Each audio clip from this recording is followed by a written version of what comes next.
Hey folks, Eric is a whatever guy because it really is whatever me. Do you folks want to know about the AMCC throwing out these scores? You guys stick around, man. I'll talk to you guys about that. As you guys know, my name is Eric. I am the whatever guy, and you see videos a couple days a week, basically keeping you guys updated in the world of Delta 8, Delta 9, Delta 10, hemp cannabis, just what's going on in our realm. And today, man, we're going to talk about the Alabama Medical Cannabis Commission basically throwing out these scores and allowing us, all these companies to start from scratch. And that was basically brought forward by a lawsuit that came, I think, about 2 weeks ago. Judge Anderson actually shot down a temporary restraining order, which would have stopped the AMCC from using these scores. That decision was appealed up to the higher courts. And in the meanwhile, they had a little meeting yesterday, and they came up with a conclusion that they were going to allow the commission to just throw the scores out. So tentatively, right now, they're going to throw the scores out. They're going to have another vote, I think, on November 27th, which would be next Monday. The AMCC board themselves will officially acknowledge that they are going to throw these scores out. So we're going to flip over to an article over here at, I believe this is over here at the Alabama Reporter, and this talks about the meeting that went on yesterday. It says AMCC to disregard applicant scores and start from scratch. And this is kind of good news for everybody, especially for those that were actually fighting this lawsuit. I forget the name of the company, but they're tied to Oscity Labs over in Foley, Alabama. And for those of you that aren't aware, man, they scored like second to last with the scoring. But there was a lot of crazy shit going on with the scoring from the University of South Alabama. Accusals of people being put on the board just to score these, facilities lower. A lot of allegations that were going on there. So the fact that they're going to throw these out, gives someone like Oscity Labs that has a, more than $7 million facility over here in Foley, Alabama, an extraction facility that they could, obviously present to the board that they are set up better in a way that they can get a product up on the shelf in 60 days. That's the issue here, guys. For those of you that aren't aware, anybody that gets issued a license in this whole process has to be able to show that they can get products up on the shelf in 60 days. And places like Oscity Labs over there, I don't know what the side business of the cannabis side of the business would be, the name of the business. Like I work for Boro Hemp, and obviously they applied for a license, but they did that through a business called Green Phoenix. I'm not sure what Oscity Labs business is, but having said that, they probably got one of the nicer facilities that I've ever seen. So this will give them an opportunity to at least present their case to the board and let the board make a knowledgeable decision on companies that can get cannabis up in at least 60 days. It says the Alabama Medical Cannabis Commission plans to toss out applicant scores and start the licensing process from scratch, according to an agreement reached between the AMCC and several companies that filed lawsuits against the commission. The agreement reached after a round of mediation on Monday will have to be approved by the AMCC commissioners at their November 27th meeting. That agreement will allow all applicants for integrated licenses to resubmit their materials, give in-person presentations to the full commission, and start the process from zero. The Alabama Medical Cannabis Commission has tentatively agreed not to use the scores that were the subject of litigation, said Will Somerville, the attorney for Alabama Always, which led the litigation against the AMCC. We applaud the AMCC's decision and look forward to seeing the process move forward so that patients who need medical cannabis can begin receiving it in the near future.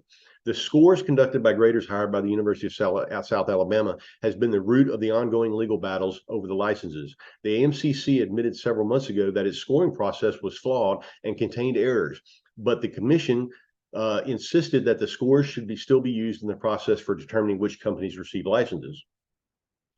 Which is crazy to me because, as I told you guys before, we talked about this before, in the scoring process, in the weighted score between the AMCC and the USASA, when they weighted those scores together, the Green Phoenix scored for fourth, like we were fourth in the manufacturing space, and they were supposed to award 4 licenses in the manufacturing space. So if they were going to stick to these scores, we would have got a license in the first and second round of either round of the licenses, and we would be getting a license going forward if they held these scores right here. But they didn't do that. What they did was the AMCC themselves decided to see, to just toss the scores aside, and they went 1, 2, 3, and then they skipped over us and they gave Organic Harvest a manufacturing license, which we scored better than them, so which made no sense to anybody.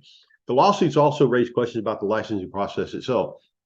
A file size limitation, which the AMCC staff allowed some companies to work around, drew the ire of many applicants. That's the other thing too. These people had a 10 megabyte thumbnail drive maximum that they could put, as far as information they could put in. And I don't know if you guys know this, but at the end of this video will be 8, 9, 10 minutes long.